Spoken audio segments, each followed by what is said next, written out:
Commander صاحب، بت نہیں لڑتے، غیرت لڑتی ہے۔ میں جو کاروائیاں کروں گا ان کی خبریں آپ کو ہندوستانی ریڈیو سے ملیں گی۔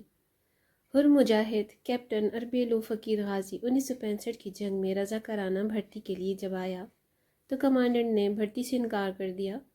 کہا کہ یہ لڑکا عمر میں چھوٹا اور دبلا پتلا ہے، اس سے رائفل بھی مشکل سے سنبھالی جائے گی۔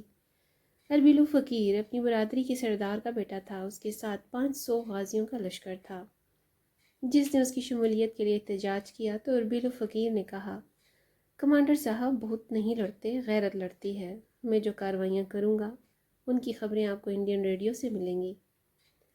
کمانڈر نے مجبوری میں اسے سلیکٹ کر لیا اور بھرتی ہوا بھی پھر وہی جو کمانڈر سے اس نے کہا تھا۔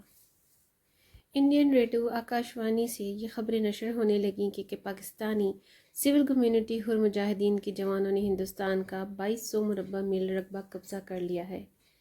انڈین آرمی کو پوری بٹالین ان کے قبضے میں ہے۔ حر مجاہدین کی تعداد بہت کم لیکن جرأت بہادری علاقے سے واقفیت کی وجہ سے انڈین آرمی پر بھاری ثابت ہوئی۔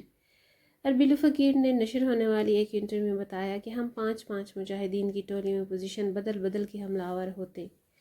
انڈین آرمی کو ایسا محسوس ہوتا کہ ہم تعداد میں بہت زیادہ ہیں۔ جب ان سے پوچھا گیا آپ کے پاس خوراک اور اسلحہ کیسے پہنچتا تھا تو اربیلو فقیر کا کہنا تھا خوراک کی کوئی پرواہ نہیں تھی اور ہتھیار کچھ اپنا اور باقی انڈین آرمی کا چھینا ہوا استعمال کرتے رہے۔ جنگ ختم ہونے کے بعد اعزازات کی تقریب میں دنیا نے دیکھا کہ 3 شخصیات ایسی تھیں جو تمغہ لے کر جب تک واپس اپنی نشست پر نہیں بیٹھے حال تالیوں سے گونجتا رہا۔ میڈم نور جہاں، ایم عالم اور اربیلو فقیر غازی صرف 2 غازیوں کو ستارہ جرأت سے نوازا گیا۔